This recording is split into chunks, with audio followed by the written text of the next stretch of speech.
Bonjour, chers élèves. Aujourd'hui, on va essayer de traiter donc une partie sur les fonctions. Maintenant, les fonctions, logarithme népérien. C'est un nouveau chapitre pour les élèves en terminale. Donc, on va essayer de détailler le maximum. Donc, tout ce qu'on aura besoin sur cette partie, à savoir les limites usuelles, les propriétés, les fonctions dérivées, les primitives et tout. Donc, on va essayer de détailler le maximum pour vous mettre à l'aise donc sur ce chapitre. Maintenant, logarithme népérien. La fonction logarithme.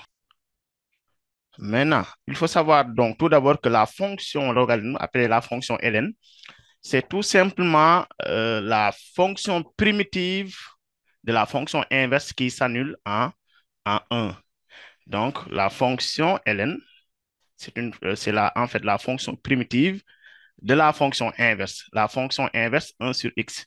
Ici, la primitive de 1 sur x, c'est en fait ln de x, donc qui s'annule en 0, en 1, puisque ln de 1 égale à 0.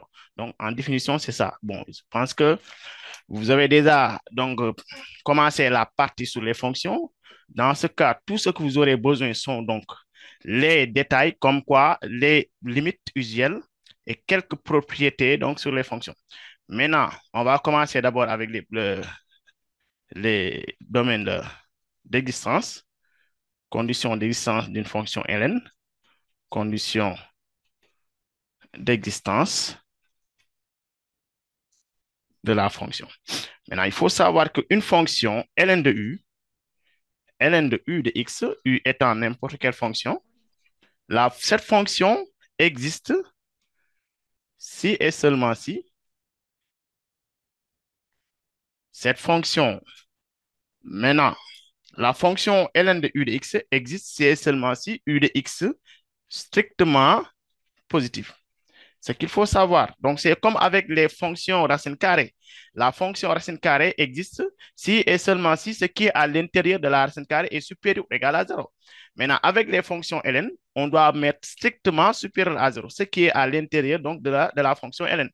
Donc, c'est ça la condition. Donc, si vous avez par exemple ln de valeur absolue, d'abord, la condition devrait être donc u strictement supérieur à 0, mais vu qu'ici on a la valeur absolue de u, on peut négliger la condition strictement supérieure et mettre différent, parce que strictement supérieur à 0 veut dire en même temps que ça doit être différent de 0, ça ne peut pas être égal à 0. Donc ici, la seule condition donc, à poser, c'est en fait u de x différent de 0. Donc, c'est clair. Donc, tout ce qu'il faut faire, d'abord, lorsque vous avez une fonction, c'est de poser la condition d'existence. Même si on vous donne des équations à résoudre, il faut poser la condition d'existence. Poser ce qui est à l'intérieur de la fonction strictement supérieur à 0. Si vous avez une valeur absolue, la valeur absolue est toujours positive, donc posez la condition différente de 0. Donc, je peux donner donc quelques exemples. Donc, si vous avez une fonction f de x égale à, par exemple, 1 moins 3x carré plus ln de, euh, ln de 3x moins 1. Ici, pour donner la condition d'existence de cette fonction, je vais essayer de voir. Maintenant, il faut pas oublier que vous avez toujours d'autres contraintes, comme quoi, si vous avez une racine carrée ou bien si vous avez un dénominateur. Donc, ici, on va essayer de compter le nombre de contraintes. On voit que la fonction ln. Donc, on pose la condition que pour la fonction ln. Rien à voir avec la fonction 1 moins 3x carré. Parce que cette fonction, c'est tout simplement une fonction polynôme. Il n'y a pas de condition à poser. Si à part on avait en même temps un dénominateur ou bien une racine carrée, on pose la condition. Mais ici, c'est une fonction polynôme définie sur R. Donc, ici, on peut négliger donc, cette condition parce que la fonction est toujours définie sur R. Maintenant, pour ln, notre problème en est que 3x moins 1 doit être strictement positif. Donc, on pose seulement la condition pour ln. Donc, ici, on va dire que f existe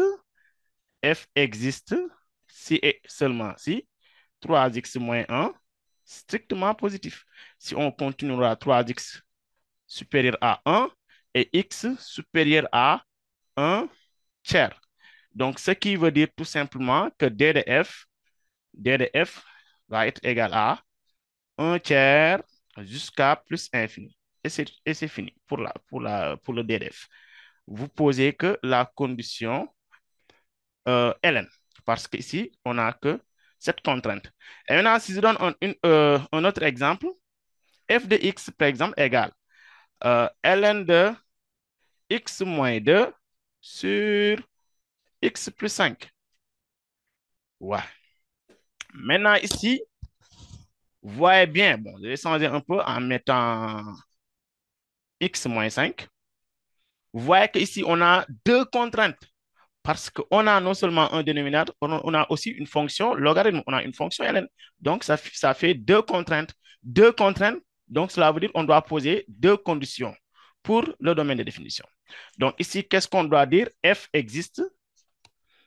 F existe. Oui, Salimata. Salimata a une question à poser. Je vous écoute. Vas-y. Oui, bonjour. Bonjour, bonsoir Salimata. Comment vous allez? Oui, ça va bien, merci. Est-ce Oui. que vous pouvez revenir sur f de x existe si et seulement si?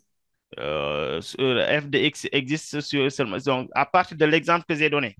Oui, Oui. Maintenant, regardez, j'ai donné une fonction f de x égale 1 moins 3x carré plus ln de 3x moins 1.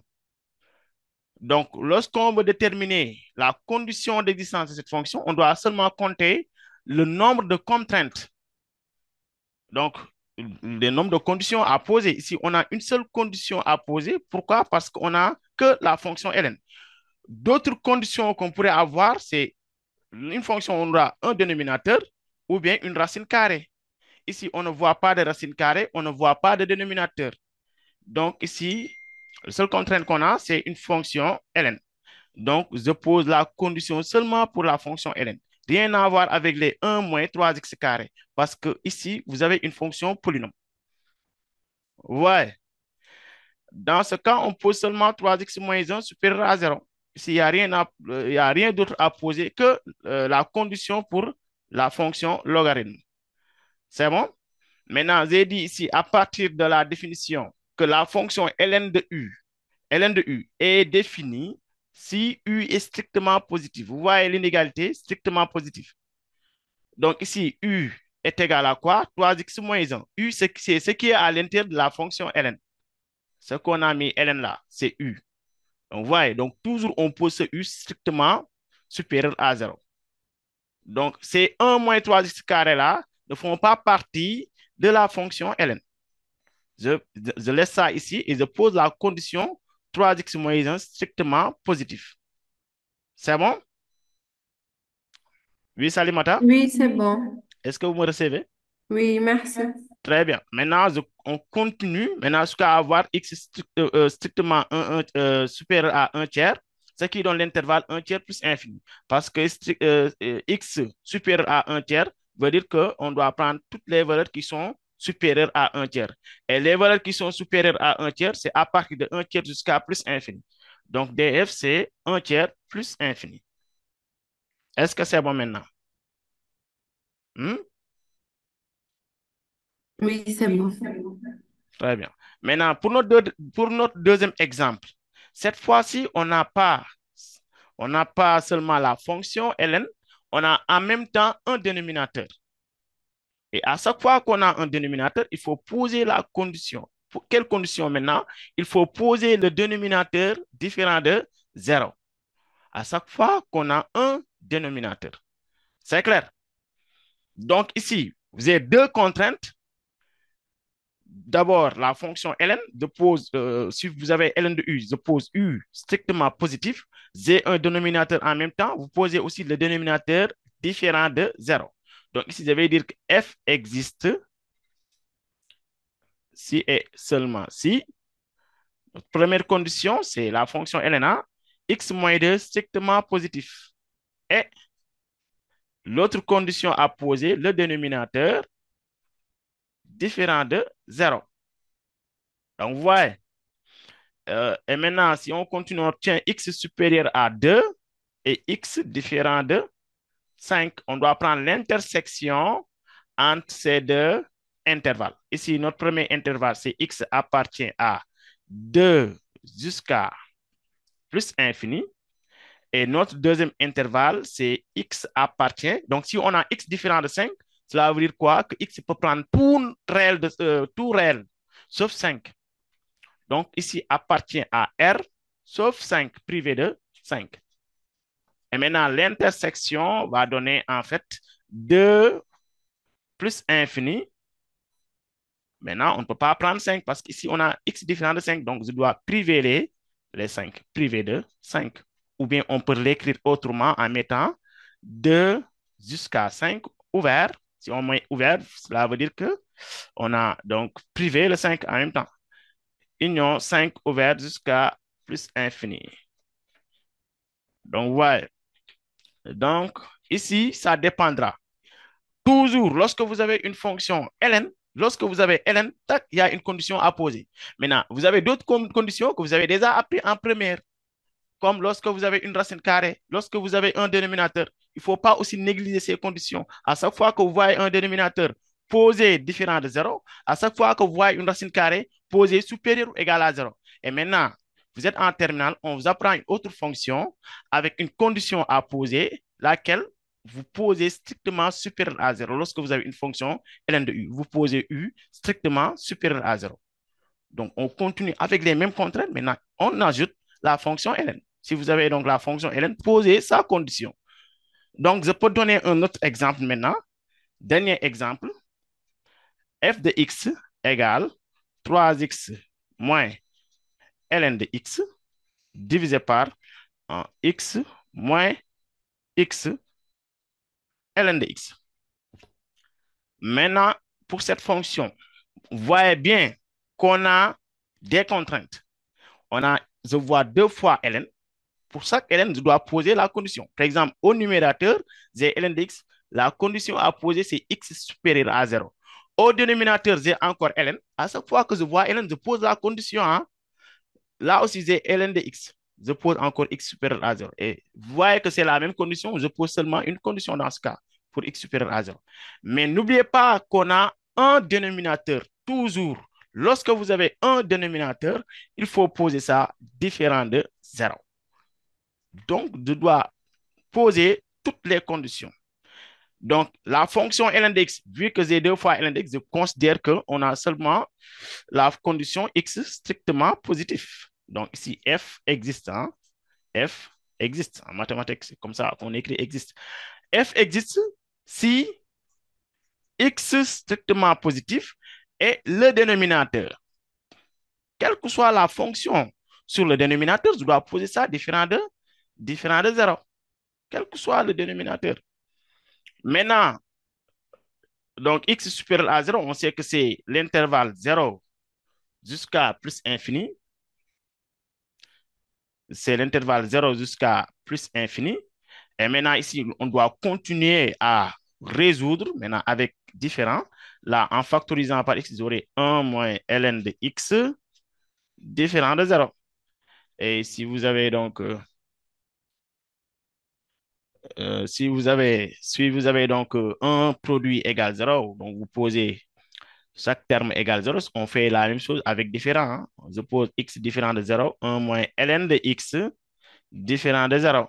Et là, on doit continuer à résoudre pour avoir moins ln de x différent de moins 1 et ln de x différent de 1. Bon, dommage, à partir de là, il faut appliquer certaines propriétés. On a la propriété qui nous dit que ln de a égale b. Bon, la propriété qui nous dit quoi? Que ln de a égale b avec a positif, bien sûr, entraîne que a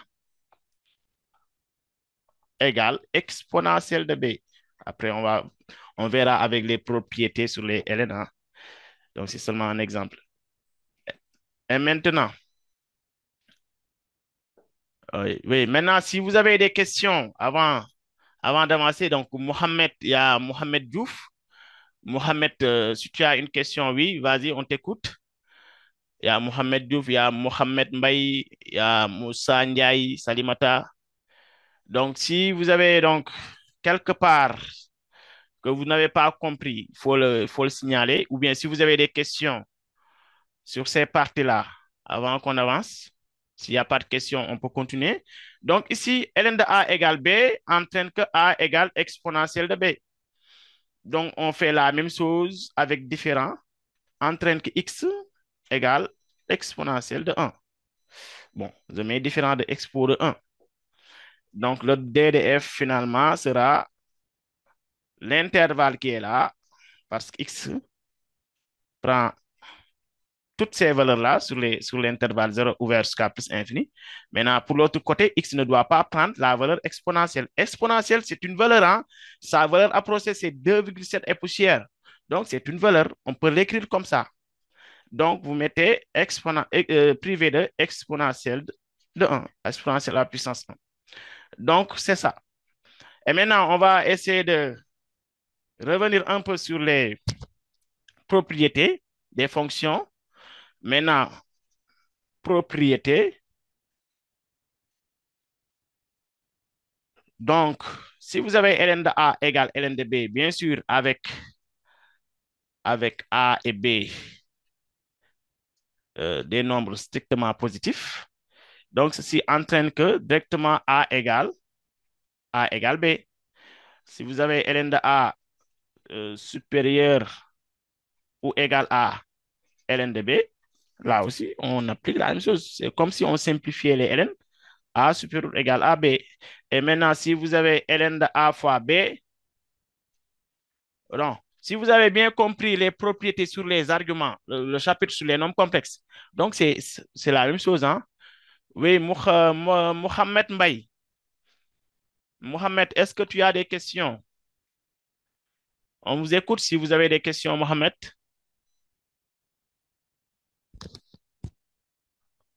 Mohamed, vous me recevez? Donc, s'il n'y a pas de questions, on peut continuer. Donc, c'est bon. Donc, je disais quoi? Si vous maîtrisez bien les propriétés sur les arguments, sur les nombres complexes, on a ici, oui, Mohamed, Non, j'ai déjà compris. vous avez compris? Oui, D'accord, donc on peut continuer, hein? oui. C'est bien, alhamdoulilah. Maintenant, c'est à peu près les mêmes arguments sur les nombres complexes. Les mêmes propriétés sur les arguments donc, des nombres complexes. Argument de Z fois Z', c'est argument de Z plus argument de Z'. Donc ici, on applique la même chose. ln de A fois B égale ln de A plus ln de B. Réciproquement, si on a ln de A plus ln de B avec A et B positif, on peut mettre ln de A fois B aussi. Donc, ln de A, donc normalement, vous devez savoir que ln de A sur ln de B, si vous avez bien compris donc, les arguments, ça doit donner ln de A moins ln de B. ln de A à la puissance n, argument de Z à la puissance n égale n argument de Z. Donc, là aussi, on fait la même chose, n, ln de A. ln de A1 sur A, ln de 1 sur A, bon, en appliquant ln de A sur ln de B, vous aurez ln de 1 moins ln de A. Sauf que ln de 1 égale 0, donc on peut mettre directement ln de A. ln de racine carrée de A. Il faut savoir que la racine carrée, c'est à la puissance 1 demi, tout simplement. En fait, ça, c'est ln de A à la puissance 1 demi. Et en appliquant n ln de A, c'est ln de A à la puissance n. Donc, c'est 1 demi ln de A. Donc, les propriétés à connaître, à savoir bon, qui peuvent maintenant vous permettre à résoudre certaines équations. Je peux donner un exemple sur quelques équations.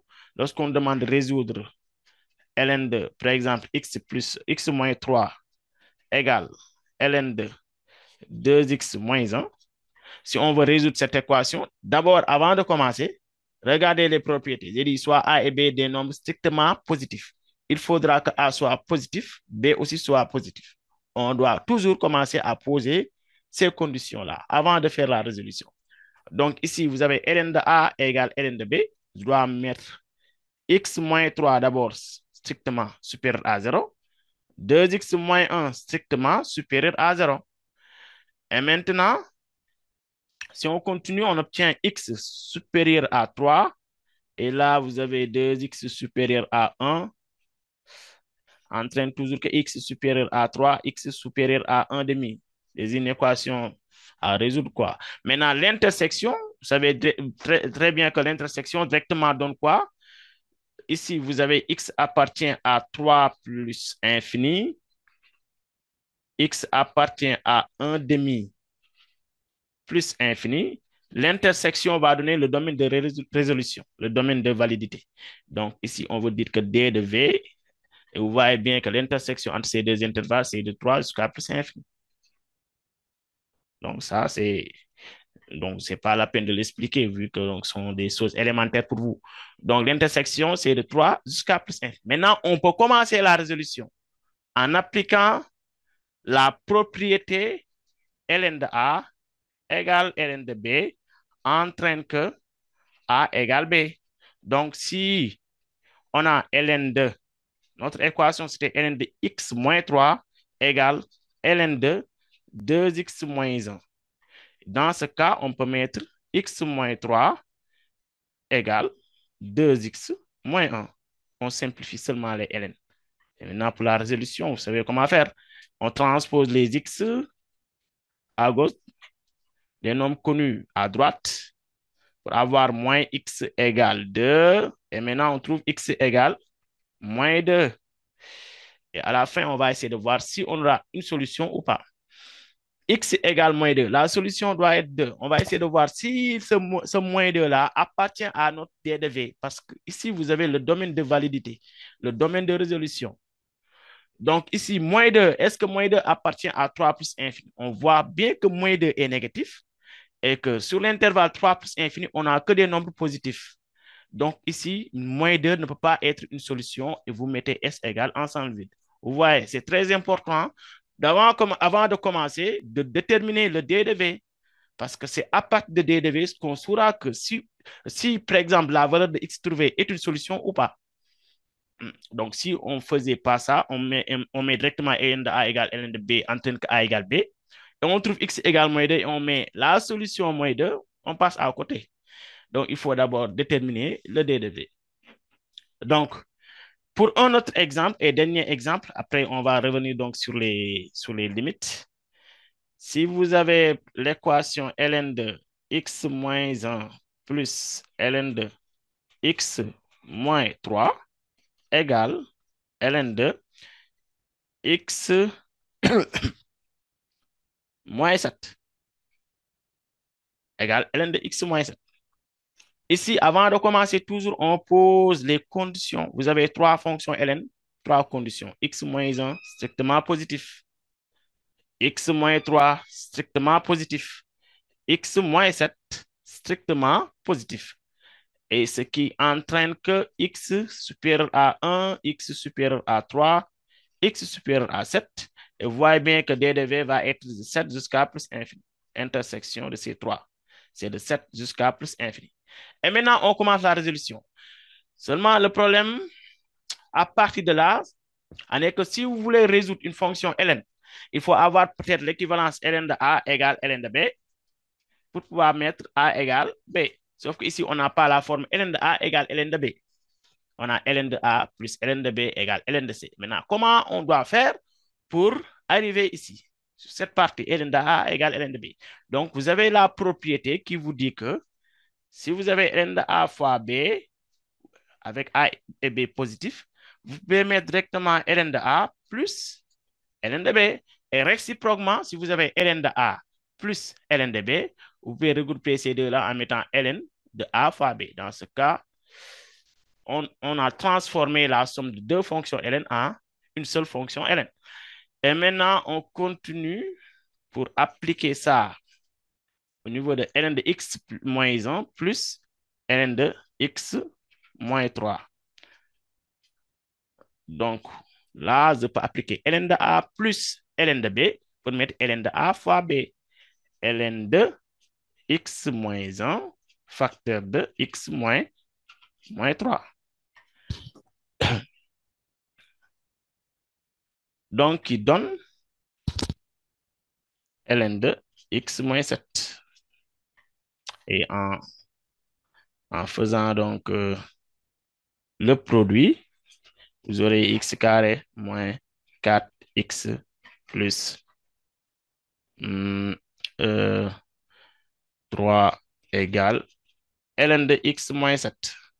Donc, n'oubliez pas, lorsque vous avez un problème quelque part, n'oubliez pas de le signaler. N'oubliez pas de poser des questions si vous n'avez pas compris. Donc, c'est ça. Donc, ici, on a l'équivalence ln de A égale ln de B entraîne que A égale B, x carré moins 4x plus 3 égale x moins 7. En transposant, nous aurons x carré moins 5x plus 10 égale 0. Une équation du second degré à résoudre. Et n'oubliez pas de vérifier les solutions au niveau de D de B. Maintenant, je pense que c'est fini pour... c'est un peu... Bon, à chaque fois, donc, vous pouvez utiliser ces propriétés pour résoudre des équations. Hein. Donc, c'est seulement pour vous aider à avoir donc quelque chose, quelques bagages pour résoudre, donc pour transformer des ln, simplifier, etc., etc.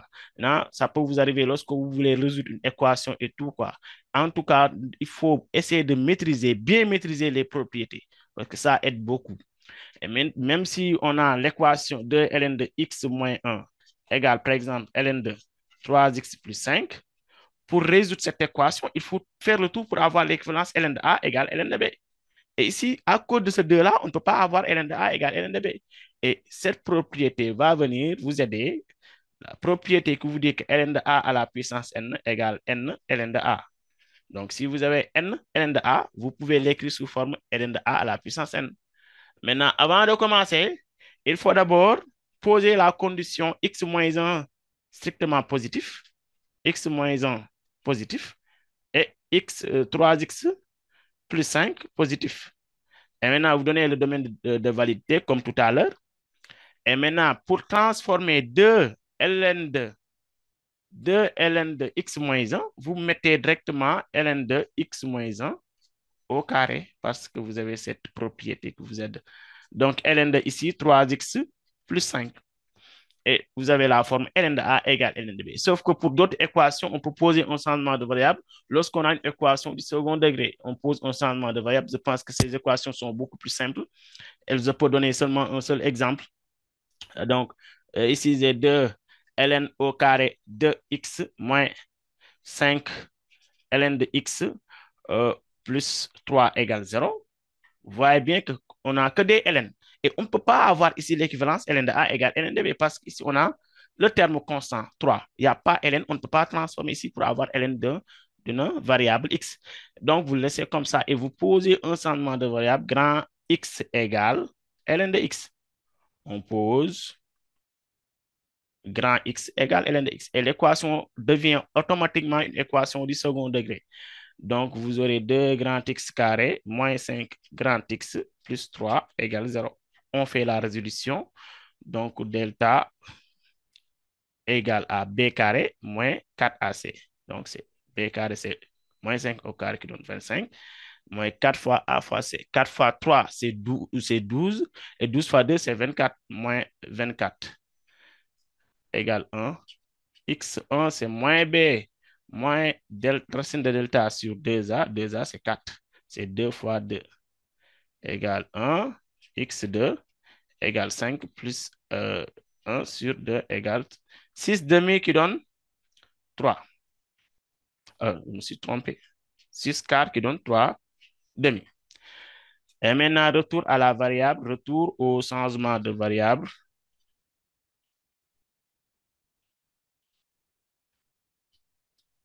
Retour au changement de variable. Vous mettez, donc qu'est-ce qu'on avait posé? Grand X égale ln de X. La solution à trouver, c'est petit x, hein, je vous rappelle ça. Il ne faut pas trouver grand x et mettre la solution. La solution qu'on doit trouver, c'est petit x. Donc, une fois trouvé les valeurs de grand x, on doit retourner à la variable. On avait posé grand x égale ln de x. Maintenant, on a trouvé deux valeurs pour grand x. On met ln de x égale à la première valeur trouvée qui est égale à 1. Et ln de x encore égale à la deuxième valeur trouvée qui est égale à 3,5. Et toujours les propriétés ln de A égale B entraîne que A égale exponentielle de b. Si on n'a pas ln de l'autre côté, on applique expo toujours. Si on a ln des deux côtés, on simplifie les ln. Mais si on n'a pas ln de l'autre côté, vous appliquez exponentielle. Donc ici, vous avez ln de a égale b. De l'autre côté, on n'a pas ln, on a seulement 1. Donc pour trouver x, je mets x égale expo de 1. Là aussi, pour trouver x, je mets x égale expo de 3 demi. Et je vous rappelle encore une fois que expo, on laisse comme ça. Expo, c'est une valeur. Il faut laisser sa valeur exacte. Il ne faut pas prendre de valeur approchée. Vous laissez expo de 1, vous laissez expo de 1. Expo de 3 demi, mettez expo de 3 demi. S égale expo de 1, expo de 3 demi. Maintenant, ça suffit avec des équations. Si vous n'avez pas de questions, on peut passer directement aux limites usuelles, donner quelques exemples, et maintenant, venir traiter le problème 1, ici, que j'ai donné. Donc, c'est ça. Donc, avec des équations, si vous n'avez pas de problème, on peut avancer. D'accord. Donc, on peut avancer donc, sur les limites usuelles. On avance un peu sur les limites usuelles. Limites usuelles à connaître. Donc, les limites qu'il faut connaître.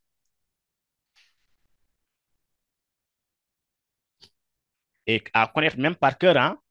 Et si vous voulez vraiment retenir et maîtriser ces limites, il faudra avoir l'habitude de faire beaucoup, mais beaucoup d'exercices. Parce que ce sont ces fonctions-là qui sortent au bac. On ne peut pas vous donner une fonction simple en terminale S2. On ne peut pas donner une fonction simple au bac. On donne les fonctions exponentielles et les fonctions ln. Donc, normalement, vous devrez maîtriser ces limites. Donc, pour l'étude de fonctions, il n'y a pas de problème. Vous avez, comme d'habitude, hein, vous avez les mêmes questions. Ce sont les mêmes questions qui reviennent. Domaine de définition, limite aux bornes, dérivabilité, continuité, tableau de variation, etc. Maintenant, sauf qu'on va vous donner des fonctions logarithmes, des fonctions exponentielles. Donc, il va falloir dans ce cas se mettre à partir de maintenant, de faire beaucoup d'exercices sur ces fonctions-là. Maintenant, les limites à maîtriser, à parcuriser même, sont les limites usuelles pour les fonctions ln et même pour les fonctions exponentielles. On verra donc à partir des chapitres, donc du chapitre sur les fonctions exponentielles, on verra donc les autres limites. Maintenant, pour l'instant, on va essayer de voir seulement que les limites sur les fonctions logarithmes. Donc, vous avez trois catégories de limites. Limite à l'infini, en plus infini, limite en 0 plus. Oui. Il y a Moussa Ndiaye qui a une question. Oui, Moussa, on vous écoute.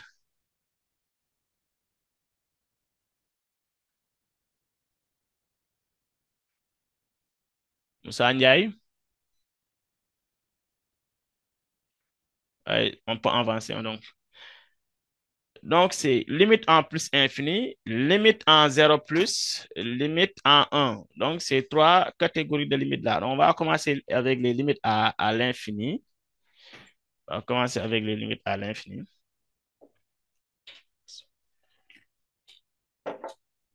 Maintenant, pour la limite en plus infini, il faut nécessairement maîtriser ces deux limites-là.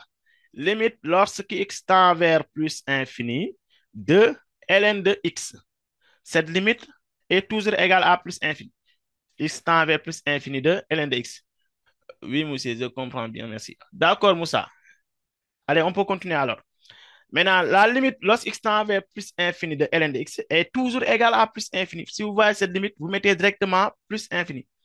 Et l'autre limite en plus infini, c'est la limite lorsque x, je vais donner ça de façon générale, hein, x tend vers plus infini de ln de x sur x à la puissance alpha. Maintenant, il faut savoir que ce alpha-là doit être tout simplement un nombre positif. Alpha doit être tout simplement un nombre positif. Donc, à chaque fois que vous avez cette limite, à chaque fois, vous mettez 0. Cette limite est égale à 0. Oui. Donc, les limites en plus infini, maîtriser ces deux limites, hein, ça suffit. On peut vous donner ln de x sur x, c'est parce que alpha est égal à 1. ln de x sur x à la puissance 2, c'est parce que alpha est égal à 2. Alpha peut être n'importe quel réel positif. Donc, lorsque vous avez cette limite, vous mettez directement 0. Donc, limite en 0. limite en 0 plus. En 0 plus, parce que ln de x est défini sur 0 plus infini. Donc, le 0, c'est à droite, en 0 plus. Donc, vous avez deux limites aussi à maîtriser lorsqu'on vous donne la limite x tend vers 0 plus. X tend vers 0 plus de ln, hein, ln de x. On parle seulement de ln de x pour l'instant, pas ln de quelque chose. Après, on verra. Ln de x en 0, c'est toujours moins l'infini. Lorsque vous avez x tend vers 0 plus de ln de x, mettez toujours moins l'infini. L'autre limite en 0 plus, x tend vers 0 plus. Maintenant, si vous avez à peu près donc ça, x à la puissance quelque chose, et quelque chose là doit être positif, x à la puissance alpha, ln de x, cette limite est égale à 0. Donc, ces limites usuelles-là vont vous permettre de transformer jusqu'à avoir la limite. Des fois, on peut calculer et avoir une FI. Et si vous avez une FI, après, on verra avec les exemples. Si vous avez une FI, il faut essayer de trouver ces limites usuelles tout simplement pour débloquer la situation. La chose, elle est simple. Maintenant, il faut avoir l'habitude de faire des exercices pour bien maîtriser les limites. Alors, maintenant, ça reste deux limites à connaître qui ne sont pas donc vraiment comme ces genres de limites. Ces limites-là, on trouve toujours un. Donc, on va commencer d'abord par limite x tend vers 0. C'est 0 peut être 0 moins 0 plus 1. Maintenant, limite x tend vers 0 de ln de x plus 1. Cette fois-ci, on n'a pas la fonction ln de x. C'est ln de x plus 1. Maintenant, sur x, cette limite est égale à 1. Limite, lorsque x tend vers 1, de ln de x sur x moins 1, cette limite aussi est égale à 1. Ces deux limites donnent toujours 1. Et maintenant, les élèves ont tendance à, à mélanger ces deux limites-là.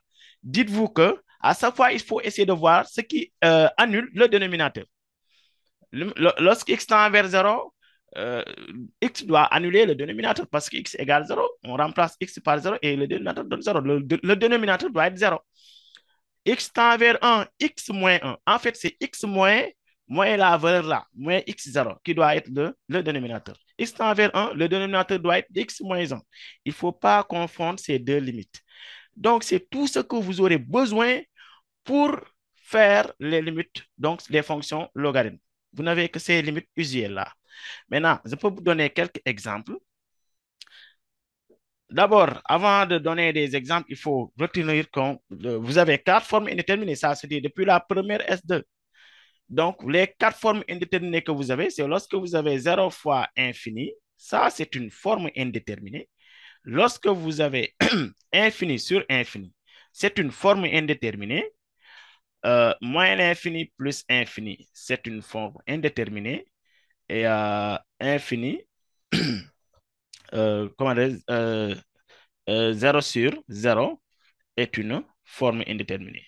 Donc, si vous avez ces quatre résultats, sachez que vous avez directement une forme indéterminée. Et à chaque fois qu'on a une forme indéterminée, il faut lever l'indétermination. Ce ne sont pas des résultats. On ne vous demande pas de trouver des formes indéterminées. On vous demande de trouver la limite. Il faut, dans ce cas, faire le tout pour trouver la limite. Et à l'aide de ces limites usuelles-là, on peut déterminer une limite. Je peux vous donner quelques exemples ici. Lorsqu'on demande de calculer, bon, maintenant, on continue avec les limites. Donc, n'oubliez pas que vous avez donc, ces limites usuelles-là qui vont vous servir donc, à quelque chose, donc, à résoudre quelques limites. Je peux donner donc l'exemple de lorsque vous avez limite x tend vers, par exemple, plus infini de 2x au carré moins x moins ln de x. Lorsqu'on va calculer la limite, par exemple, de cette fonction, bon, on voit bien que c'est une fonction polynôme plus une fonction ln. Donc, la limite de cette fonction polynôme, la limite x tend vers plus infini de la fonction 2x carré moins x, on sait bien que ça, c'est égal à plus infini puisqu'on calcule la limite du monôme du plus haut degré. Donc, la limite de cette fonction est égale à plus infini. Et pour la fonction ln, donc vous voyez bien qu'on a moins ln, hein, il faut tenir le moins en compte. Donc, ln seulement en plus infini, c'est une limite usuelle. C'est là. La fonction ln seulement donne plus infini. Donc, plus infini fois moins égale à moins l'infini.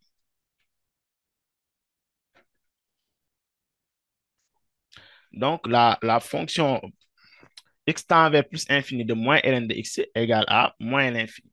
Et au départ, on avait une somme. Donc, par somme, ici, on voit bien que c'est une FI. Parce que je vous ai expliqué que lorsque vous avez la somme moins infini plus infini, c'est directement une forme indéterminée. Maintenant, comment lever l'indétermination? L'élève a toujours un problème sur ça, sur comment lever l'indétermination. On vous donne des limites usuelles. Utilisez donc ces limites. Transformez jusqu'à avoir la limite usuelle. Parce qu'ici, on est quoi? On est en plus infini. Limite x tend vers plus infini. Dis-toi qu'on doit avoir cette limite ou bien cette limite pour arranger les choses, pour débloquer la situation. Faut... Bon, d'abord, pour cette limite, ça ne marche pas puisque j'ai utilisé cette limite pour avoir une FI. Maintenant, je dois essayer d'avoir l'autre limite maintenant. Essayez d'avoir ça. Et d'habitude, lorsque vous avez ça, en plus infini, hein, en plus infini, des fois, on peut avoir moins qui en 0 plus ou bien en 1.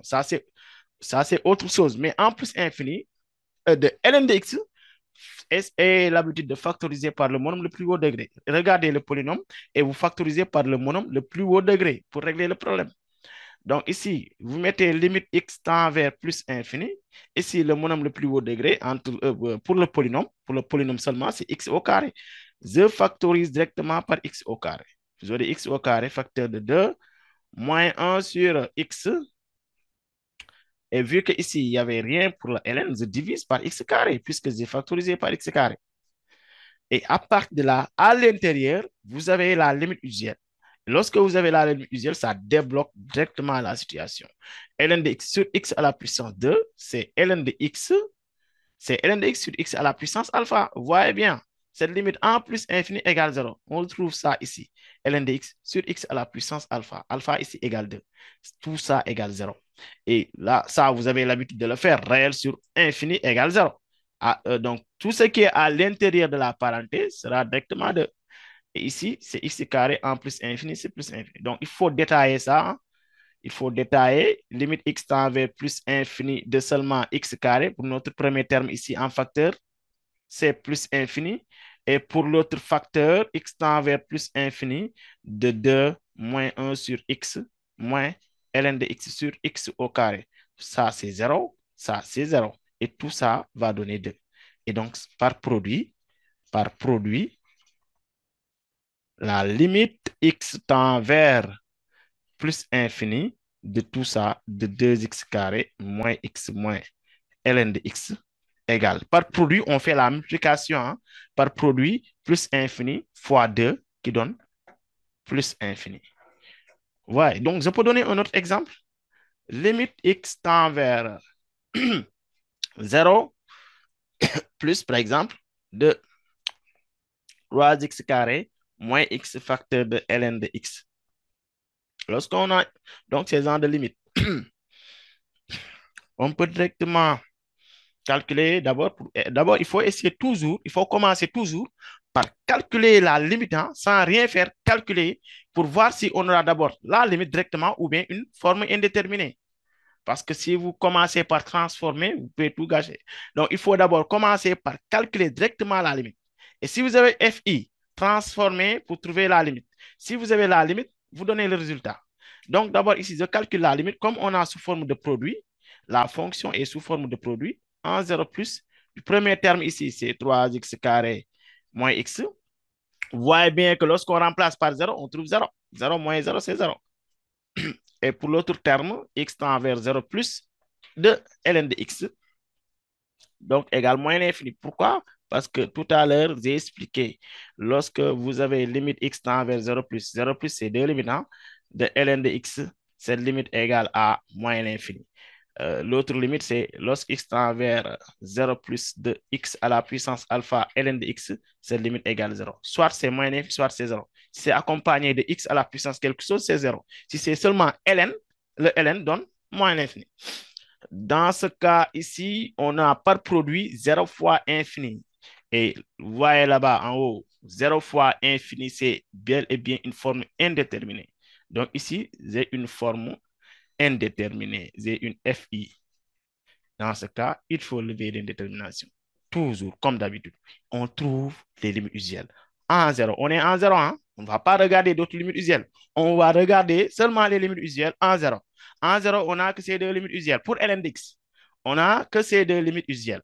Soit x tend vers plus infini de ln de x égale moins l'infini, soit x tend vers 0 plus de x à la puissance quelque chose, ln de x égale 0. On a déjà utilisé ça et on a trouvé une forme indéterminée.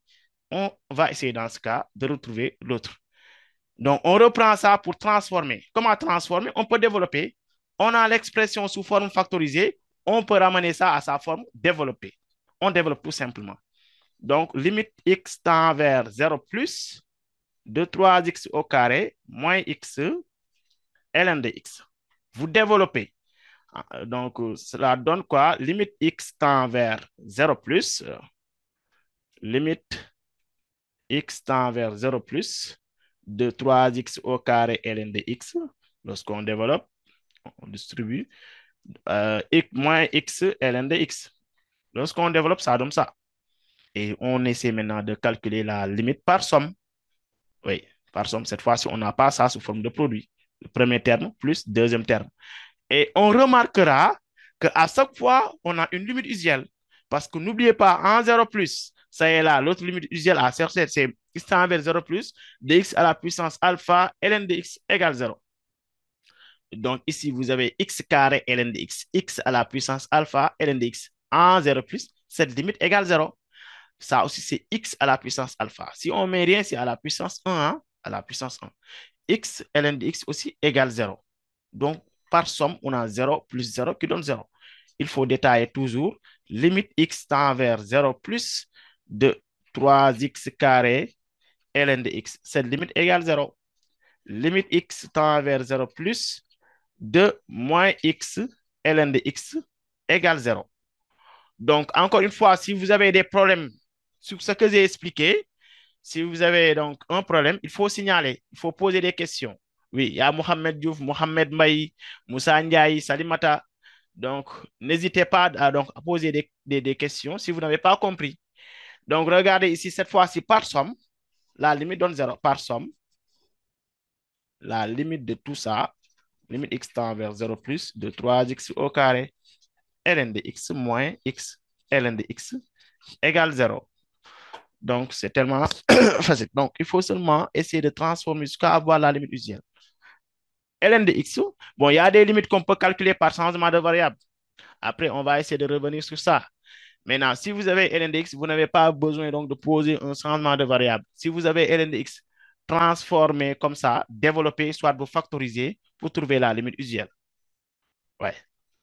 Maintenant, je donne encore un exemple avant de traiter le problème. Oui.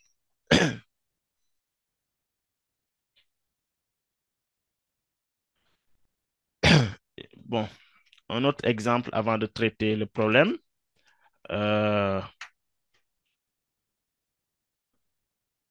Donc, n'oubliez toujours pas que lorsqu'on a ln de x, vous aurez besoin de transformer en factorisant ou bien vous développer directement. Donc, l'autre exemple qu'on va essayer de donner, c'est lorsque x tend vers, limite x tend vers euh, plus infini de, par exemple, 1 moins ln de x sur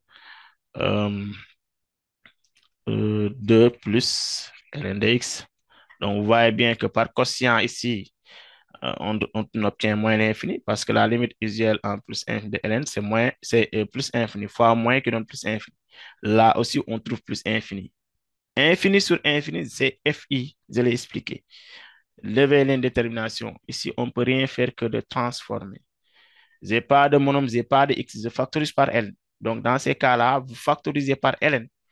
Dans ces cas où on n'a pas de monome, on ne voit pas x, on voit que des ln de x factorisés par ln de x. Comme j'ai un quotient, je factorise au numérateur par ln de x, au dénominateur par ln de x. Ici, je vais mettre tout simplement x tend vers plus infini. Au numérateur, en factorisant par ln de x, j'aurai quoi? 1 sur ln de x moins 1. Pourquoi 1 sur ln de x? Parce que ce 1-là n'avait pas ln. En factorisant, donc on divise par ln. Là aussi, je mets ln de x facteur de 2 sur ln de x plus 1. Et en simplifiant, qu'est-ce que qu'est-ce qui nous va rester donc dans ce cas au numérateur? Nous aurons 1 sur ln de x moins 1 et au dénominateur 2 sur ln de x plus 1. Et on voit bien que 1 sur ln de x, vu que ln de x c'est en plus infini, ln de x tend vers plus infini, en plus infini, nous aurons réel sur infini qui donne 0. Là aussi, réel sur infini qui donne 0. Donc, cette limite égale 0. Cette limite aussi égale 0. Et qu'est-ce qui va nous rester par quotient? 1 sur 1 qui donne moins 1. Donc, c'est ça. Donc, je vais un peu revenir sur le cas où on aura besoin d'un changement de variable. Donc, le cas où on aura besoin d'un changement de variable, c'est le cas où on n'a pas ln de x et qu'on a une forme indéterminée. Donc, ou bien calculer une limite par composé. On peut calculer une limite par composé. Hein? Pour calculer une limite par composé, on calcule ce qui est à l'intérieur d'abord. Je donne un exemple. Limite x tend vers plus infini de ln de 2x moins 1 sur x plus 1. Ça, on fait seulement le calcul par composé. Je n'ai pas ln de x. Les limites usuelles, c'est pour ln de x ou bien ln de x plus 1 sur x. Donc ici, je n'ai pas ln de x, je n'ai pas ln de x sur x plus 1, j'ai ln de 2x moins 1 sur x plus 1. Ce qui est à l'intérieur de la fonction ln, c'est 2x moins 1 sur x plus 1. Il n'y a pas d'autre moyen. Ici, on calcule la limite par composé. Comment calculer la limite par composé? Je calcule d'abord la limite de ce qui est à l'intérieur, de la fonction ln. Ce qui est à l'intérieur, c'est 2x moins 1 sur x plus 1. Je calcule sa limite en plus infini. C'est en plus infini qu'on a ici. Vous mettez x tend vers plus infini 2. Et ça, c'est facile. C'est la limite d'une fonction rationnelle. Vous prenez le rapport des monomes comme en première. Prenez le rapport des monomes et ça donne 2. Maintenant, cette fois-ci, je vais continuer avec ce 2-là, ce que j'ai trouvé. Je vais mettre limite de ce que j'ai trouvé là-bas. J'ai trouvé 2. Vous mettez x tend vers 2. Si on avait trouvé 0, vous mettez x tend vers 0, etc. Donc, c'est comme ça qu'on calcule une limite par composé. Et cette fois-ci, je vais mettre seulement ln de x. À la fin, on doit mettre seulement ln de x. C'est comme ça qu'on calcule une limite par composé. On calcule d'abord la limite de ce qui est à l'intérieur. Et là, on trouve un résultat, on met x tend vers ce résultat de ln de x. Tout court. Et ça devient facile. Lorsqu'on remplace par x, vous obtenez directement ln de 2. ln de 2, c'est un réel. Vous laissez comme ça. Donc, la limite de tout ça égale ln de 2. Donc, on peut dire, pour conclure, on peut dire par composé, la limite de x tend vers plus infini de ln de 2x moins 1 sur x plus 1 égale ln de 2. Donc, c'est comme ça qu'on calcule une limite par composé. Maintenant, je vais vous montrer comment calculer une limite en posant un changement de variable. Donc, on peut calculer la limite et trouver fi ou directement trouver la limite. Maintenant, si vous avez limite x tend vers un plus infini de x ln de x plus 1 sur x moins 2. Je donne cet exemple. D'abord, on va essayer de voir si on aura FI ou pas. Toujours, on peut faire ça mentalement ou bien prendre quelques brouillons et tout. Maintenant, si on calcule la limite x tend vers plus infini de x seulement égale plus infini, on le sait. Maintenant, regardez, x tend vers plus infini de l'autre terme, de ln de x plus 1 sur x moins 1. Cette limite par composé donne 1, donne 0. Pourquoi? Bon, on va essayer de détailler, comme ça vous allez comprendre. Limite x tend vers plus infini. Je vous ai expliqué comment calculer une limite par composé. On calcule ce qui est à l'intérieur d'abord. X plus 1 sur x moins 2. Rapport des monomes donne 1. Et à la fin, on met toujours x tend vers le résultat trouvé, c'est 1. À la fin, on maintient ln de x. On met directement ln de x. Et on sait que ln de 1 égale 0. Ln de 1, c'est 0. Et par produit, donc ici, le premier terme, on avait trouvé plus infini. Le deuxième terme, par composé, on a trouvé 0. par produit, on a une FI. FI, on a une FI de 0 fois infini. 0 fois infini, c'est une FI. Maintenant, il faut lever l'indétermination. Et cette fois, pour lever l'indétermination, je peux poser un changement de variable parce que je n'ai pas ln de x. Je n'ai pas ln de x, je peux poser un changement de variable. Et pour poser un changement de variable, pour aller beaucoup plus vite, on peut poser toujours ce qui est à l'intérieur. Ce qui est à l'intérieur de la fonction ln. ln de x plus 1 sur x moins 2. Je pose carrément x plus 1 sur x moins 2 égale grand X. Et suivez bien, à chaque fois qu'on pose un changement de variable, il faut faire deux choses. Maintenant, en posant grand X, il faut faire deux choses obligatoirement. On doit trouver, la première chose à faire, c'est de trouver la limite de grand X. La deuxième chose à faire, c'est trouver petit x en fonction de grand X. Donc, retenez bien ça. Lorsqu'on pose un changement de variable, on fait ces deux choses-là. On trouve la limite de grand X et on trouve petit x en fonction de grand X. C'est clair? Maintenant, la première chose à faire, trouver la limite de grand X. Comment trouver la limite de grand X? Ici, dès le départ, petit x tend vers quoi? Plus infini. On va dire si x tend vers plus infini, grand X va tendre vers quoi? Et pour connaître la limite de grand X, on calcule la limite du quotient. Donc, ici, pour calculer la limite de tout ça, on prend le rapport des monômes. Et ça donne directement 1. C'est x sur x égale 1. Donc, c'est comme ça qu'on doit faire pour trouver la limite de grand X, toujours. On pose un changement de variable, on trouve la limite de grand X. Pour trouver la limite de grand X, on doit se référer donc à la limite de petit x. Ici, x tend vers plus infini. On calcule la limite de ce qu'on a posé pour grand X pour trouver la limite de grand X. Ça, c'est la première chose à faire. Maintenant, la deuxième chose à faire, c'est de trouver petit x en fonction de grand X. Donc ici, comment trouver petit x en fonction de grand X à partir de ces relations? Ça, c'est tellement élémentaire. Vous avez fait n fois les équations, vous faites le produit croisé, etc., jusqu'à trouver petit x. Ici, en faisant le produit croisé, j'obtiens x grand X moins 2 grand X égale x plus 1. Maintenant, en transposant petit x, puisque je dois trouver petit x, je transpose tout ce qui est petit x à gauche. Petit x grand X moins petit x égale. Je n'ai pas besoin, je dois trouver petit x en fonction de grand X. Donc, ce moins 2 grand X là, je transpose ici à droite pour avoir 1 plus 2 grand X. Et à la fin, pour trouver petit x, ici, je factorise par x pour avoir x moins 1 égale 1 plus 2 grand X. Et à la fin, pour trouver petit x égale 1 sur 2 grand X sur grand X moins 1. Pourquoi on doit trouver petit x en fonction de grand X? Parce qu'en posant un changement de variable, je remplace tout ça par grand X. Maintenant, je dois remplacer quoi par petit x? Peut-être si on n'avait pas ce petit x-là, on se limite donc seulement à la limite de grand X. Et on calcule.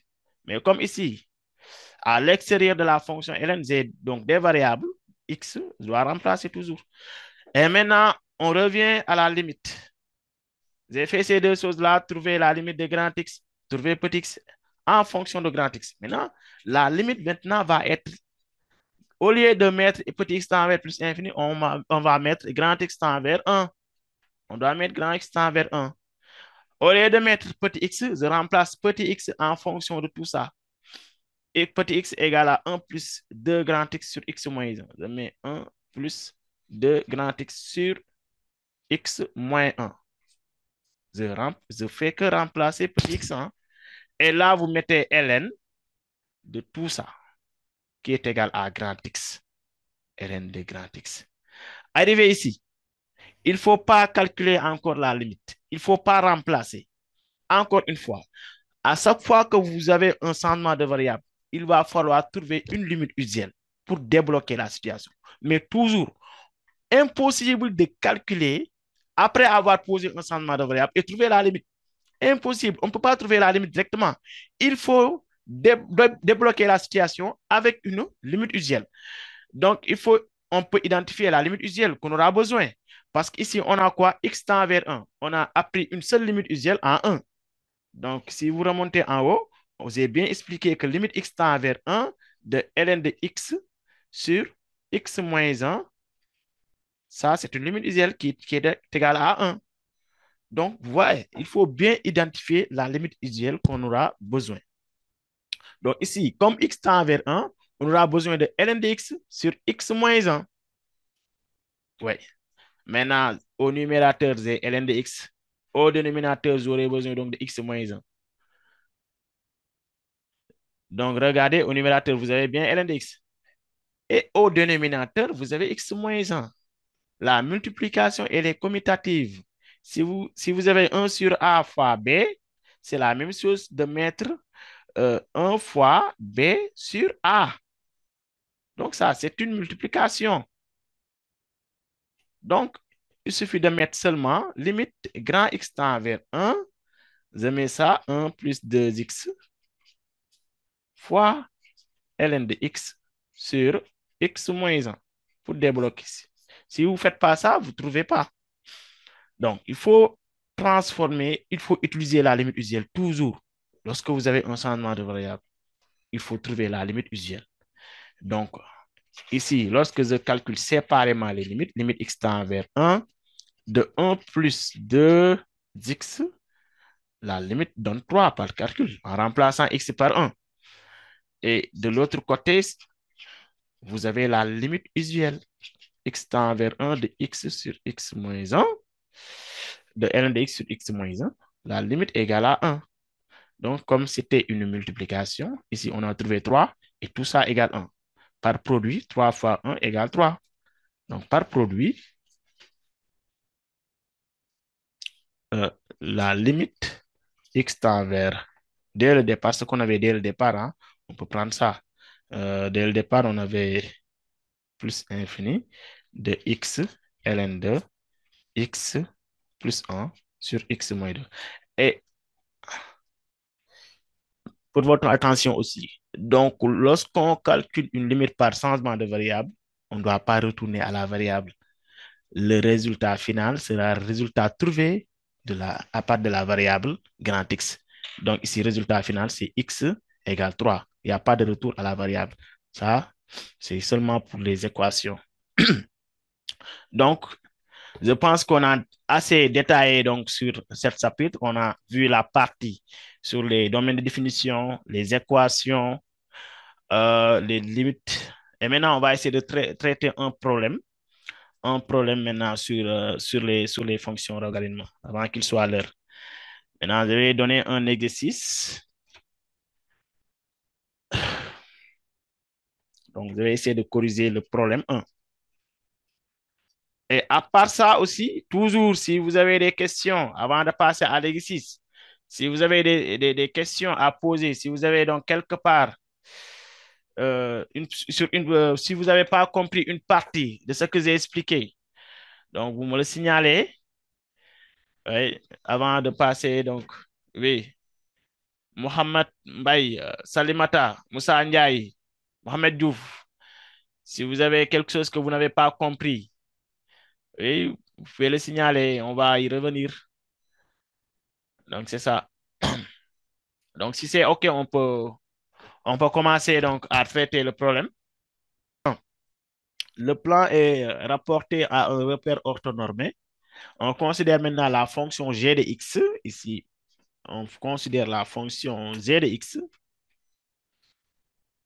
G de x égale à x au carré. Pour les études de fonctions, je ne pense pas que normalement, ça ne devrait pas être un problème pour les questions parce que vous avez l'habitude de le faire avec les fonctions simples.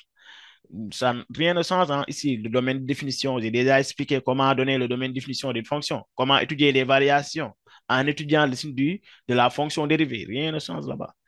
Donc, seulement là, ce sont les fonctions qui changent, quoi. Au lieu de donner une fonction simple, on vous donne une fonction logarithme. Donc, vous avez l'habitude de le faire, en fait, ces questions-là.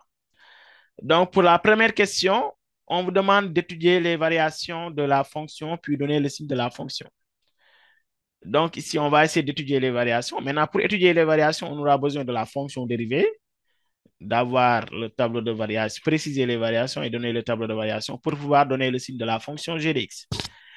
Et maintenant, il faut savoir que g de x est défini avant de faire quoi que ce soit. Il faut d'abord donner le domaine de définition. Donc, g est ici, g existe. Ici, quelle est la condition à poser?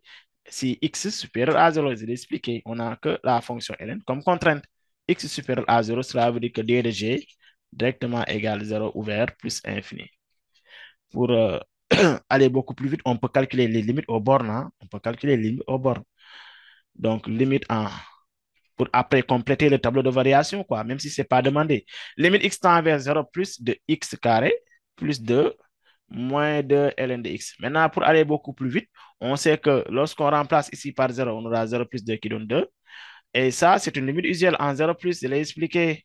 En 0 plus de ln de x, c'est moins l'infini. Et moins l'infini fois moins égale plus infini. Ouais. Ça peut nous permettre donc à faire les limites usuelles. Et maintenant, ça reste la limite en plus infini, limite en plus infini de x carré plus 2 moins de ln de x. Lorsqu'on calcule la limite par somme, ici c'est plus infini, plus fois moins, moins l'infini, par somme c'est fi. Donc il faudra transformer en factorisant, je l'ai déjà expliqué ça, x carré facteur de 1 plus 2 sur x carré moins de ln de x sur x carré. Et vous voyez bien que ici, c'est 0. C'est une limite usuelle en plus infini. Réel sur infini, c'est 0. À l'intérieur, on n'aura que 1. Et ça, c'est plus infini. Et par produit, on obtient plus infini. Et ça, c'est pour aller beaucoup plus vite. Parce qu'on n'a pas demandé de calculer les limites. Parce qu'on aura besoin de ça pour le tableau de variation. Maintenant, on va essayer d'étudier les variations. 1.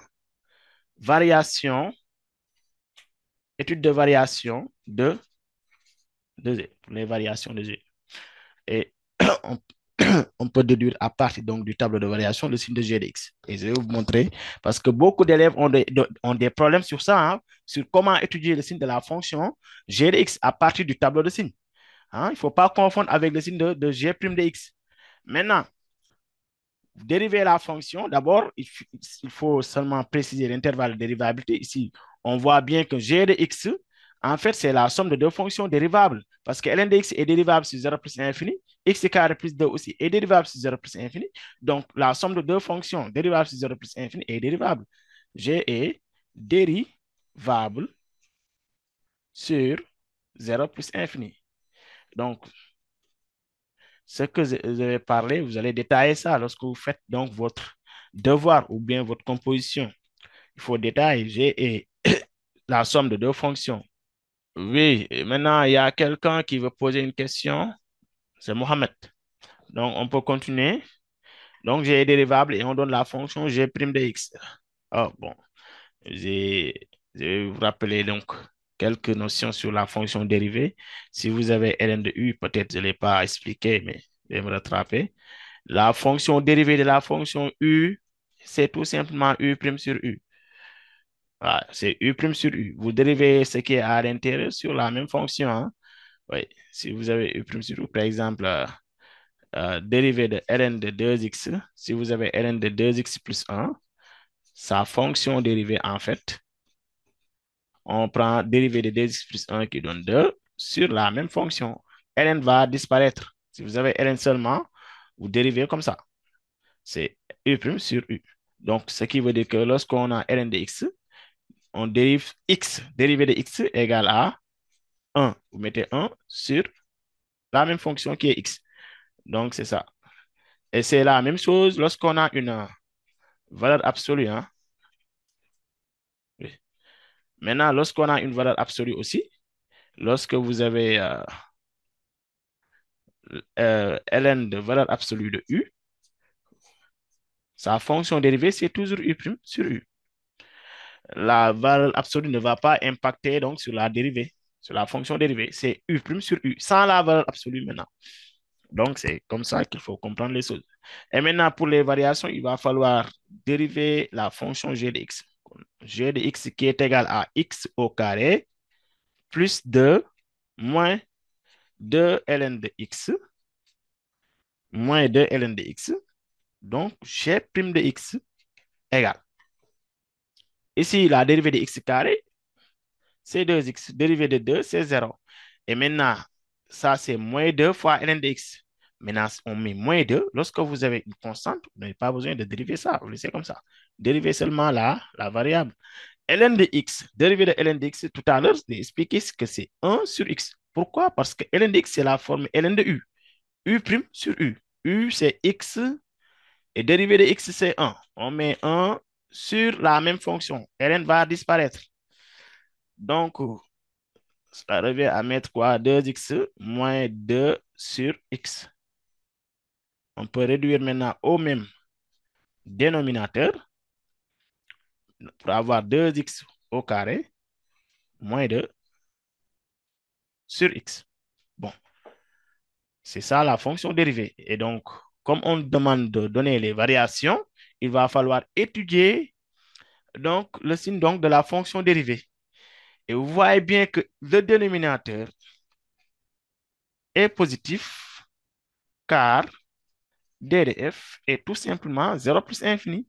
Sur 0 plus infini, on sait bien que x prend que des valeurs positives. Donc, sur 0 plus infini, x prend que des valeurs positives. Donc, le dénominateur est positif. Donc, dans ce cas, le signe de g', le signe de g' de x dépend de 2x carré moins 2, dépend du numérateur. On pose maintenant le numérateur égale 0 pour étudier le signe. Posons 2x carré moins 2 égale 0. Et bon, finalement, pour la résolution, on aura x égale 1 ou x égale moins 1. Ça, c'est une résolution que n'importe quel élève peut faire. Et maintenant, on met un tableau de, de signes pour préciser les variations d'abord. Maintenant, n'oubliez pas qu'on doit mettre seulement le domaine de définition. Ici, la fonction g est définie sur 0 plus infini. Il ne faut pas mettre moins l'infini jusqu'à plus infini. Ou bien, si vous mettez ça et vous placez le signe, vous barrez la partie non concernée. Donc ici, on doit seulement travailler sur la partie 0 plus infini. Bien vrai qu'on a deux racines, donc vous savez comment placer les signes lorsqu'on a deux racines, entre moins 1 et 1. Le signe de A ici, le signe contraire donc à l'intérieur des racines. Dans ce cas, ici, on ne peut placer que 1 parce que moins 1 n'appartient pas à cet intervalle. Maintenant, seulement de 0 à 1, on a un signe moins. Après, de 1 à plus infini, on a un signe plus. Donc, c'est ça le signe de g' de x. Pour les variations, on précise. Attention, des fois, on peut vous demander de donner les variations, vous donnez le tableau de variation. Les variations, il faut préciser l'essence de variation. F est croissante sur tel intervalle, F est décroissante sur tel intervalle. C'est ça qu'il faut dire pour les variations. Des fois, on peut vous donner une question, on vous demande d'étudier les variations, puis dresser le tableau de variation. Et vous dressez directement le tableau de variation. Vous n'aurez que les points sur le tableau de variation. Donc, il faut faire les deux parties. Précisez d'abord les variations. Ensuite, vous dressez le tableau de variation. Ici, à partir du tableau de signe de G', je peux dire que G est croissante ou bien strictement croissante sur, ici, bon, la fonction elle est croissante lorsque la fonction dérivée est positive. Donc, sur la partie positive, G est croissante. G est décroissante sur la partie négative, 0 jusqu'à 1. Donc, ça, les variations. Maintenant, après, on peut dresser le tableau de variation. Ici, on peut dire dressons le tableau de variation. Dressons le tableau de variation de la fonction G. Et maintenant, le tableau de variation, on fait en fait le même tableau de signes ici.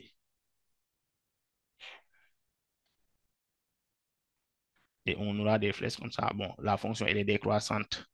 Mettez une flèche comme ça, etc. Et ici, vous mettez les limites. Vous voyez l'intérêt, donc, calculer d'abord les limites. Limite en 0, on avait trouvé plus infini. Et limite en plus infini, on avait aussi trouvé plus infini. Vous calculez l'image de 1 en mettant g de 1. G de 1, vous remplacez tous les x par 1. C'est 1 au carré plus 2 moins ln de 1. Heureusement que ln de 1 égale 0, ça restait que 3. G de 1 égale 3. G' de x, G de x.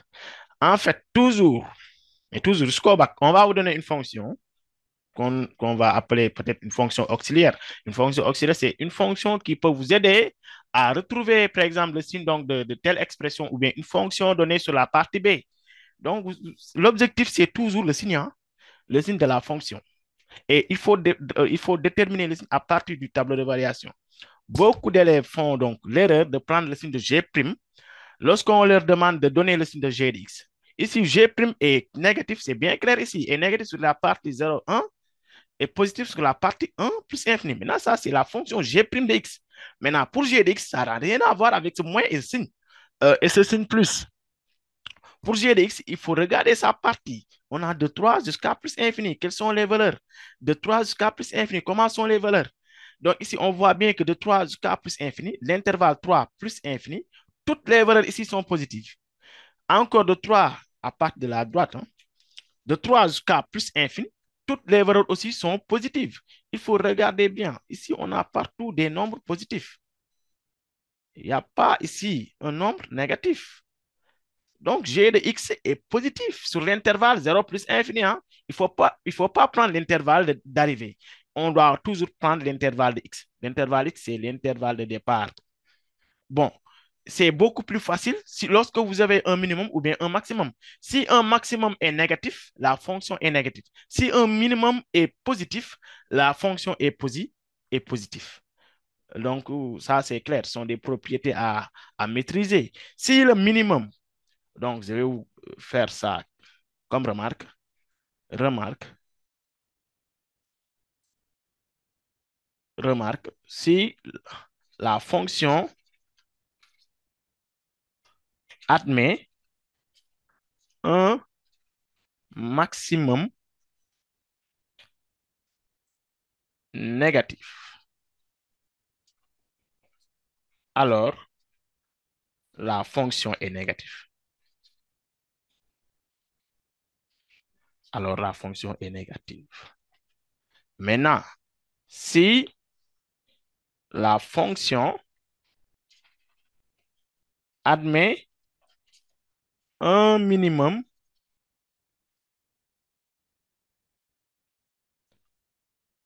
positif, alors la fonction est positive. Ça, c'est clair. Maintenant, il faut d'abord connaître c'est quoi un maximum, c'est quoi un minimum.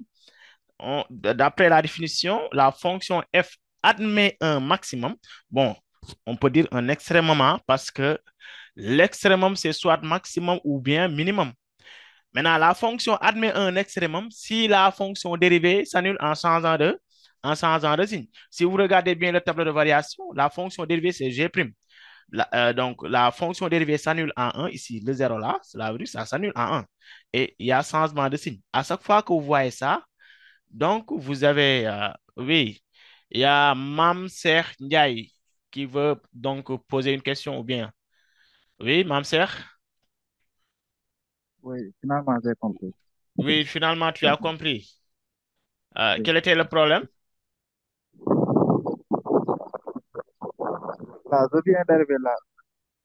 Tu viens d'arriver. Ah, tu es en retard. Oui, oui. Ah, d'accord. Maintenant, est-ce qu'il y a un problème sur la partie que j'ai expliquée? Non, je ne pense pas. Ah, tu as tout compris. Oui, j'ai tout compris. D'accord, donc c'est nice. Ok, merci. Donc, on peut continuer. Donc, un extrémum. Un extrémum. Quand est-ce que la fonction admet un extrémum? C'est si sa fonction dérivée, parce que beaucoup d'élèves ont du mal à comprendre un extrémum. C'est pas le fait que ici vous avez une flèche qui descend, qui monte, etc. Non, non, non.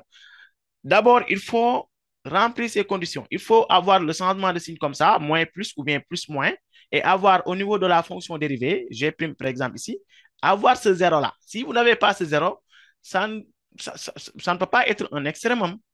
Maintenant, un extrémum, c'est soit un maximum ou bien un minimum. Quand est-ce qu'on a un maximum? Maximum, c'est lorsque vous avez la valeur en haut, hein, lorsque vous avez quelque chose comme ça, lorsque la flèche, elle est comme ça monte, maximum. aller beaucoup plus loin, quoi. Maintenant, minimum, c'est le fait de descendre. Donc ici, on a un minimum. Et le minimum, c'est 3 et 3 est positif. J'ai dit quoi? Si la fonction f admet un minimum positif, alors la fonction est positive. Donc ça nous libère complètement grâce au minimum. Donc on demande le signe de la fonction g de x. Vous avez à partir du tableau de variation un minimum positif, alors g de x est positif. Donc si c'était un maximum négatif, g de x est directement négatif. Voilà. Donc, il faut comprendre ça, ces choses-là. Donc, minimum, maximum, vous l'apprenez depuis la première, hein? Oui, maintenant, bon, certains élèves, donc, oublient. Maintenant, on continue. Le signe de g de x, on va dire que comme g admet un minimum égal à 3 et supérieur à 0, alors g de x est supérieur à 0. La fonction, elle est positive. C'est ça le signe. Faut pas confondre avec G' prendre le signe moins, l'intervalle où G' est négatif, l'intervalle où non, non. Il faut toujours regarder la partie G de X. Donc, peut-être ici, avec le minimum, c'est facile, mais des fois, il y a des parties, il y a des fonctions où on demande d'abord de résoudre G de X égale 0, montrer que G de X égale 0 en une solution. Ça, à chaque fois qu'on donne cette question, c'est pour permettre de séparer la partie négative et la partie positive. Peut-être après, on aura l'occasion de faire donc, ces exercices. On verra. Maintenant, on continue directement pour la deuxième question. On considère maintenant la fonction f de R vers R définie par f de x égale x sur 2 plus ln de x sur x. Maintenant, on demande d'étudier les limites au bord de DDF. Les limites au bord de DDF, donc on aura besoin de donner le domaine de définition d'abord. J'ai expliqué d'abord comment donner DDF pour les fonctions logarithmes. On identifie les contraintes. On a ici deux contraintes, la fonction ln et le dénominateur. Donc ici, on va dire f existe si et seulement si, ici x supérieur à 0 pour ln et le dénominateur différent de 0. Bon, dire que x strictement supérieur à 0, c'est la même chose de mettre x différent de 0. Parce que strictement supérieur à 0 veut tout simplement dire que différent de 0 aussi. Donc, c'est x appartient à 0 jusqu'à plus infini. D de f égale 0 plus infini. Donc, on utilise les limites aux bornes, limite en 0 plus et en plus infini. J'avais que deux bornes. Donc, limite x tend vers oui.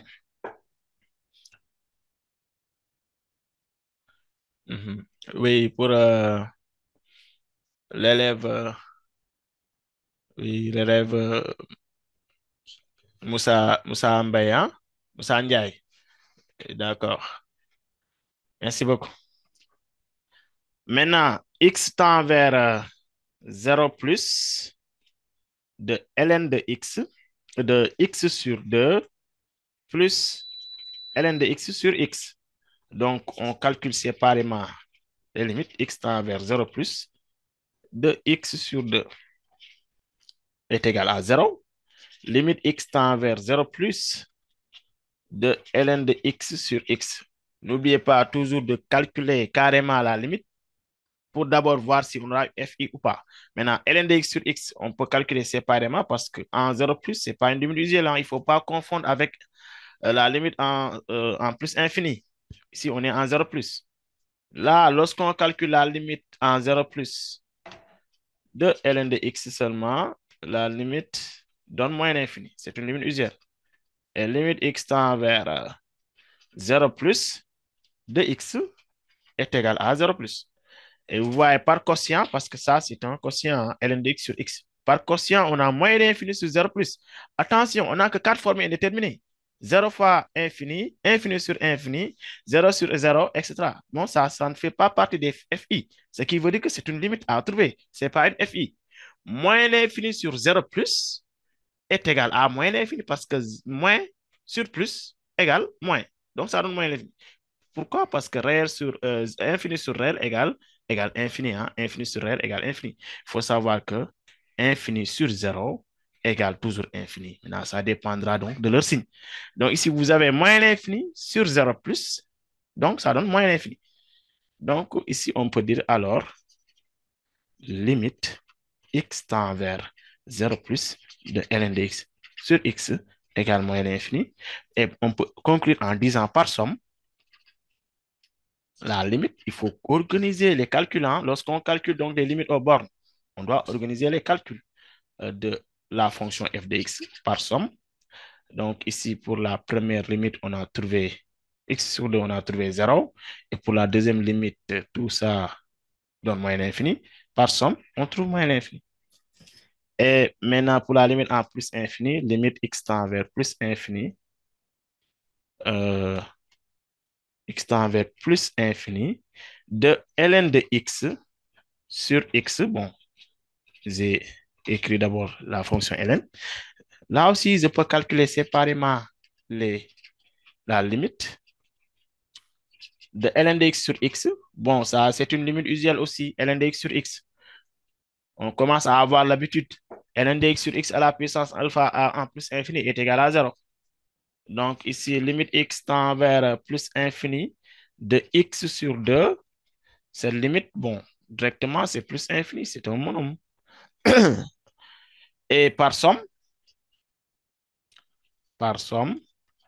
on peut dire que la limite x tend vers plus infini de f de x est égal à plus infini. Donc, c'est ça. On a terminé avec les limites aux bornes de DDF. Maintenant, pour le petit b, on demande la dérivée de la fonction f et de l'exprimer en petit c, de l'exprimer en fonction de g dx. Maintenant, on va écrire la fonction f de x qui est égale à x sur 2 plus ln de x sur x. Attention, pour faire la fonction dérivée, on peut faire la somme des dérivés d'abord. Dérivée de x sur 2 plus dérivée de ln de x sur x. Mais attention, pour la dérivée de ln de x sur x, pour la dérivée de cette fonction, on doit appliquer les mêmes règles des fonctions dérivées. Si tu as u sur v, pour dériver ça, vous appliquez la règle, hein? U sur v, la fonction dérivée donne u prime v moins v prime u sur v au carré. Parce que vous avez ln de x qui est une fonction divisé par x qui est aussi une fonction. Si c'était divisé par une constante, ça, c'est pas un problème, mais c'est une variable réelle x. Donc, vous appliquez cette règle u sur v. Donc, on peut faire la dérivée f de x égale dérivée de x sur 2 égale 1 demi, tout simplement. Mais dérivée de ln de x sur x, c'est la forme u sur v. U prime v moins v prime u sur v au carré. Et maintenant, u prime ici, c'est dérivé de la fonction ln de x. Dérivée de la fonction ln de x, c'est 1 sur x fois v. V, c'est x moins v prime. Cette fois-ci, v prime, c'est dérivé de x qui est égal à 1 fois u. C'est ln de x directement. Il faut faire très attention avec ces dérivés sur v au carré. Pour continuer, pour avoir 1 demi plus. Bon, là, on peut simplifier par x. Hein. Qu'est-ce qui va rester dans ce cas? 1 moins ln de x sur x au carré. C'est ça qu'on trouve comme la fonction dérivée. Maintenant, en petit c, on demande d'exprimer. Exprimons. Maintenant, si on n'avait pas la question c, ici, on allait continuer pour réduire, transformer jusqu'à trouver une expression simplifiée. Mais comme pour le petit c, on demande de trouver f' en fonction de g de x, on peut faire le travail à partir de petit c. Exprimons f' de x en fonction de g de x. Dans ce cas, on va reprendre f'. Ce qu'on a trouvé, c'est 1 demi plus 1 moins ln de x sur x au carré. Et maintenant, on fait le produit croisé, réduire au même dénominateur pour avoir x carré plus 2 moins 2 ln de x le tout. Bon, pour réduire au même dénominateur, j'applique ce schéma rapidement donc, en faisant la multiplication partout sur 2x au carré. 2 fois x carré, c'est 2x au carré. Et on remarquera que g de x depuis la première partie, c'était en fait x carré plus 2 moins 2 ln de x. Donc, on a exactement la même chose ici, ce qui revient à dire dans ce cas que f' de x égale g de x sur 2x carré. Puis, en déduire le sens de variation de f. Maintenant, le sens de variation de f dépend du signe de f'. Maintenant, comment est le signe de f'? Regardez bien, tout à l'heure, qu'est-ce que je vais expliquer? Que g de x, l'objectif de g de x, c'est seulement d'avoir son signe. Pour la première partie, pour la fonction auxiliaire, l'objectif, c'est d'étudier le signe parce que ça aide à partir de la deuxième partie, à partir de l'autre fonction. Donc, ici, on a dérivé f de x et on a trouvé ce g de x là. Pour donner les variations de f', on aura besoin du signe de tout ça. Heureusement qu'on a déjà étudié le signe de g de x. Là où j'ai expliqué que g admet un minimum positif, alors g est positif. Donc, on peut dire comme ici, g de x est supérieur à 0. Et le dénominateur qui est 2x au carré, un carré est toujours supérieur à 0, est supérieur à 0. Alors, on peut dire que f' de x est aussi supérieur à 0. Donc, f est strictement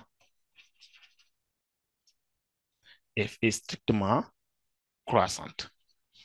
F est strictement croissante.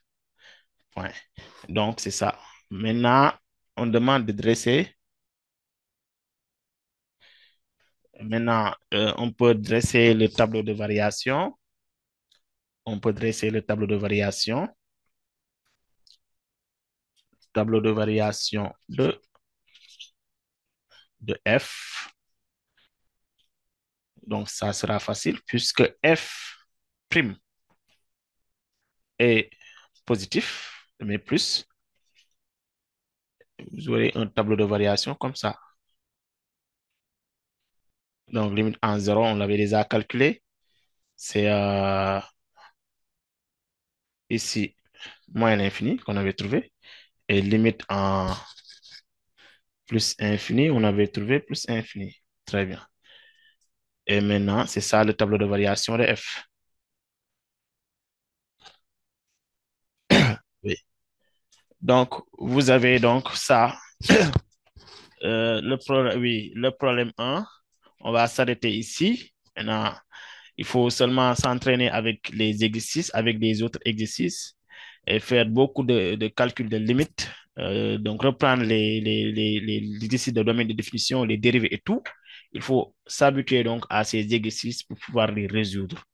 Oui, c'est ça. Donc, vous pouvez reprendre tout ça une fois donc, dans 2 ou 3 jours pour ne pas oublier les trucs. Maintenant, c'est ça. Maintenant, c'était tout pour les fonctions logarithmes. Donc, je pense que il n'y a pas de questions, il y a plus de questions à poser. Donc, si vous n'avez pas de questions, bon, on peut s'arrêter là. Donc, et programmer un autre cours, Inch'Allah. Rendez-vous donc la semaine prochaine donc, pour d'autres parties, Inch'Allah. Donc, et je vous remercie.